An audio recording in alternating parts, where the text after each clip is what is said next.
म्हणून तरुण मुलांना माझी विनंती, कष्ट करा, नीती ठेवा, विचार उच्च ठेवा, आईवडिलाची सेवा करा, देशाविषयी धर्माविषयी स्वाभिमान ठेवा, मनगटाची धमक जगाला दाखवा, तर तुमची लग्न होते. असंच राहावं लागेल, नाही तर इतकं सोपं नाही. सध्या गावागावातला सगळ्यात मोठा प्रश्न जर कोणता असेल, बायकाच मिळाला. सध्या पाण्याचा प्रश्न नाही, रेशनचा प्रश्न नाही, निसर्गाचा प्रश्न नाही, पर्यावरणाचा प्रश्न एकच, बायकाच मिळाला नाही.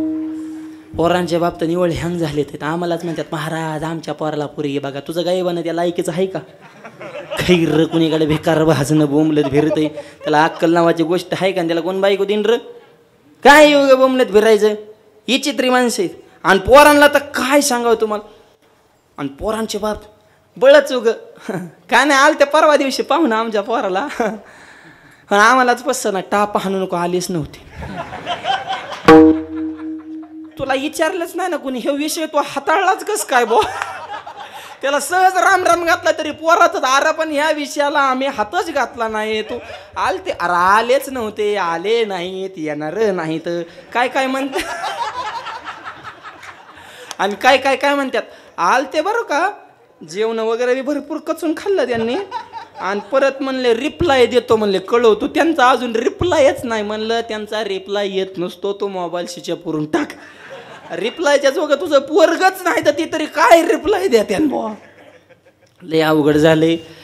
थोबडात मावा ढाब्या जायचं, दारू प्यायची, बावळाटांची संगत, आचार नाही, विचार नाही, मोबाईलमध्ये 24 तास बोटे घालायची उमेद नाही, काहीतरी नवीन करण्याची जिज्ञासा अंतकरणात नाही, धर्माविषयी प्रेम नाही, व्यसनाच्या आयुष्यात सगळी बरबादी झाली तरुण पिढीची. जे उमेदीचं वय, तरुणपण म्हणजे वसंत ऋतूसारखं वातावरण त्याच्या जीवनामध्ये असावं. वाटोळं झालं जीवनाचं. कोण बाई का त्यांना? नाही तर सोलापूर सारखा मोर्चा काढावा लागेल. 500 पोरांनी कलेक्टर ऑफिसला मोर्चा काढला, आमच्या मागण्या मान्य करा. कलेक्टर म्हणे बोला का मागण्यात, म्हणे आम्हाला बायका द्या. अरे तुम्हाला बायका सरकारने द्यायच्या, मग तुम्ही नेमकं काय करताय बो?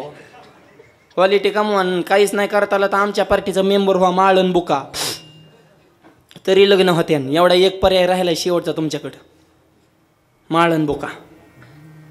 एक जण माझ्याकडे आला, मला महाराज लग्नात जमाना, मला मी जमवतो. हां काय करावं लागेल? म्हणलं कपाळाला बुकान गळ्यात माळ. ते मला खरं सांगा, माळ घालतो पण जमन का? आधी बायकोसाठी माळ घालायला तयार झालं.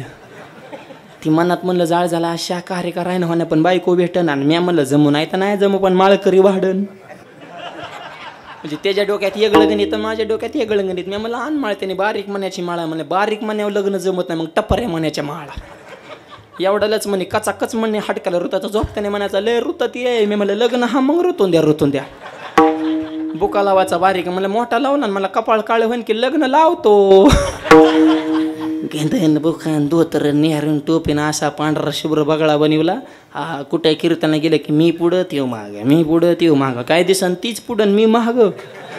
लोक त्याच्याच पाया पडायचे, महाराज महाराज. अरे म्हणलं खऱ्याला तर किंमतच नाही ला का. कीर्तन संपले, लोक म्हणे अरे हे संघ आलेलं असू द्या, पोरग मावले संघ राहतंय, व्यसन नसन, धार्मिक असून, आई बाबाला जपित असून, संस्कारिक असून, माळकर दिसते, वारकऱ्याच्या घरात आपले पोरगी सुखानं राहीन, अर्धी खाईन चेतकूर खाईन पण सुखानं राहीन, त्रास होणार नाही, वारकरी कुटुंब देऊन टाका पोरगी ह्याला. 10 पोरांची जमिवली, हाच पॅटर्न माळण बुका. हिथं जर कुणाचं जमत नसल, सिद्धनाथ ट्रकनी नवर देव भरते. ट्रकने काय का गावात टेम्पो, जिपा, आयशर 407 असं लॉटच्या लॉट आहे नुसता. लय अवघड आहे. आणि एक वाक्य सांगतो, मुलींच्या बाजूला सुद्धा मुलींच्या आयांनी बी थोडं जमनीवर राहा. तुम्ही इतकं बी येड्यावानी करू नका बरं. ढगात गेल्यावानीच करतात. ते मोजीनच पाहुण्या रावलं, त्यांना वाटतं मुलगी म्हणजे काय, त्यांनी तर असं जग जिंकलंय का काय. नुसते शायनिंगच हाणत्यात कुठं लग्नाला गेलं तरी. पाहुण्याला तर जवळच येऊन देत ना, लांबूनच झिड करून टाकतात. आमची मुलगी कोणाला बी द्यायची नाही. हो अरे ह म्हणजे नेमकी द्यायची कोणाला ती तरी सांग ना. ह काय ह मुलगा आधी साई छान पाहिजे, पगार भरपूर पाहिजे, जमीन भरपूर पाहिजे, त्याला आईबाप नसले पाहिजे. मारिता का दुसऱ्याचा आईबाप तुमच्या लेकीच्या सुखासाठी. परत ह्यांची आट काय, जमीन पाहिजे पण आमची मुलगी रानात येणार नाही. जमीन काय काय पाहिजे का काय. अपेक्षाची इतक्या वाढवून ठेवल्या. ते पोरीला स्वयंपाक येतो का ती बघा आधी. आपली गाईबानी आहे का त्या क्वालिटीची, असाच पाहिजे तसाच जायला पाहिजे. आपल्या पोरीला आचार विचार करतो का ती बघा ना आधी. तुम्ही तुमच्या मुलीला सगळ्या गोष्टीत सगळ्या कलागुण संपन्न बनवा, 25 वय झालं काय काय चहा बनवाय नाही, लग्न झालं काय तिकडं आहे नाही सासू जगदंबेचा अवतार. सासू म्हणजे सुनबाई करा पोळ्या, ह्याने युट्यूबवरून आमटी तयार करायला बसली. 10 मिरच्या माणसा गणित टाकल्या म्हणजे 5 माणसाला 50 मिरच्या, मिरच्याचीच आमटी. म्हातारे किचन खुलीत आली. म्हातारे म्हणली मला भूकच नाही, म्हणली माझे शिवरात्र. म्हातारी म्हणली आधीच तर माझं वय झालं, मी जागेवर मरण असले आमटी खाल्ल्यावर, मला नाही ग जेवायचं. सुनबाई तुझं तूच खा, नवरान तू मरूस तर खा, पण माझ्याकडे ही भाजीच आणू नका, माझी एकादशी म्हणली मी निघून जाते गावात. पण म्हणले नको. आणि पण नवरा नुसता उड्याच हाणायचा, बायकोनं भाजी केली, बायकोनं भाजी केली. म्हातारी म्हणली मरची नको खावलंय तिखट आहे. तेव्हा मला मी खाणार, माझ्या बायकोचं तुला कधीच कौतुक वाटत नाही. म्हणे खाणार मग तू जाणार. पहिलाच घास खाला आणि त्याच्या कानातनं दूर गळा आणि डोळ्यातून गळा गळा गळा गळा पाणी. त्याची बायको जवळ आली, म्हणले होय व भाजीत काही कमी जास्त तर नाही झाले. म्हणलं नाही नाही भाजी जगातच एक नंबर. मग डोळ्यात कसं काय पाणी आलं? ते म्हणे आनंदाश्रू आनंदाश्रू. देऊ का अजून थोडी? नको. म्हणला एवढाच आनंद भरपूर झाला, नको आता भाजी मला. बळत जगलोय म्हणला. फ्रेश झाली माणसा सिद्धनाची, मोकळ्या मनाने हसली. हसलंच पाहिजे, कारण ज्याला हसता येतं त्याला 4 माणसात बसता येतं आणि गर्दीत घुसता येतं. हा ना आज सगळ्यांचा चेहरा हसतो, एक दिवस भीतीला टेकून बसतो आणि उदबत्याचा वास त्याच्या नाकात घुसतो. मला गेल्या बायको म्हणते उठून बसा ना, माझ्या संग बोला ना. आता ते उठल्यावर खांदेकरी थांबत्यान का? चौघाने उच्चाल्या मंडळी म्हणते चालले का व? चालले नाही चालिवले. त्याने लय कुठाने केलं. त्याच्यामुळे घरात एक विचार ठेवा, सासूने सुनाला लेक म्हणा, सुनेने सासूला आई म्हणा, समजून घेण्याची भावना ठेवा. पण म्हाताऱ्याला चॅप्टर असतात. हा एक म्हातारी ना दररोज इष्टीत बसायची, कंडक्टरच्या शेजारी बसायची. कंडक्टरला मुठमुठ काजू बदाम खायला द्यायचे. 22 किलो कंडक्टरचं 2.5 महिन्यात वजन वाढलं. फुकाटचं गवलं म्हातारी काजू बदाम कचाकच हाणायचं असं फुगलं म्हणता. आणि मग 3 महिन्यात कंडक्टर मला होय आजीबाई काय तुमचं माझ्यावर प्रेम आहे, मी नातासारखा दिसतो, लेकासारखा दिसतो, का मला फुकट काजू बदाम खायला देतात? म्हातारी म्हणले कशाचा नातून कशाचा लेक बाबा, माझं वय झाले 90 आणि माझ्या तोंडात एक बी दात नाही, पण मी दररोज काजू बदाम खाते. पण काजू बदाम नुसतं चगळून चगळून फेकून देणं बरं वाटतात, मग चगळल्याला तुला देते.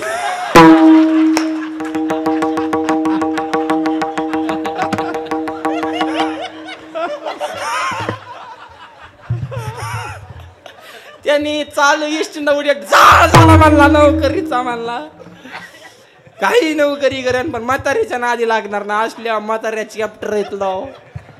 त्याच्यामुळं म्हाताऱ्यानं सांगणे सुनबाला लेक म्हणणं, सुनेने सासूला आहे म्हणा. माझं ब्राह्मण काकाला सुद्धा नेहमी सांगणं, लग्न जमिताने मुलाची मुलीची पत्रिका नाही जुळली तरी चालेल, पण सासूची सुनाची पत्रिका जुळते का हे आधी बघा. खरं ह्यांची कुंडली जुळली पाहिजे, सासू सोनाची. पोराची जुळती हो, त्याची किती ग्रह वाकडे तिकडे असू द्या ती ॲडजस्टमेंट करून घेतो, पण ह्यांच्या कुंडलीचा लय प्रॉब्लेम. त्याचं लय हलवत आहेत. त्या आईकडे गेले की आईसारखंच बोलवतो, बायकोकडे गेले की बायकोसारखंच बोलवतो. आईला म्हणतो तुझंच खरं आहे, बायकोला म्हणतो तुझंच खरं आहे, दोन्ही संघ आले की म्हणतो बाहेरच बरं आहे. मरण का दोघीच्या मध्ये वाळून चालले. त्याच्यामुळं मुलांना 3 वाक्य सांगतो, आई खुश, पत्नी खुश आणि बाप बी खुश. 1 आईची करा उपासना, पत्नीची करा जोपासना, व्यसनापासून दूर ठेवा तुमची वासना. शब्द थोडेत पण महत्वाचे आहेत. आईला देव म्हणा, पत्नीचा सांभाळ करा, व्यसनापासून दूर राहा. लक्ष्मी पाणी भरल्याशिवाय राहणार नाही. आणि हे वैचारिक परिवर्तन घडण्यासाठी धर्ममंडप आहे. आणखी एक वाक्य सांगतो, ज्या कुटुंबात एकी असते त्या कुटुंबात गावात वजन असतं, ज्या गावात एकी असते त्या गावाचं तालुक्यात वजन असतं. आपलं सिद्धनाथ हे संस्थान संपूर्ण जिल्ह्यामध्ये प्रसिद्ध संस्थान आहे. अनेक गावाचा संपर्क या देवस्थानशी आहे आणि वेगवेगळ्या गावचे सगळे माणसं आपण एकत्रित येऊन या ठिकाणी हे कार्य करतो. ही एकीची ताकद आहे मायबाप. म्हणून एक राहा मायबाप, नावाची अपेक्षा न करता, प्रतिष्ठेची अपेक्षा न करता हे धर्मकार्य. आणि धर्माच्या बाबतीमध्ये स्वतःचे वैयक्तिक वाद विसरून द्या. लोक म्हणतात हीच पुढं तीच पुढं, ह्यांचीच नाव घेते त्यांचीच राहिली. ती माणसं मला विचारत, अरे हिथं संकट धर्मावर आले, तुझी अगरबत्ती कुठं लावतो बुवा?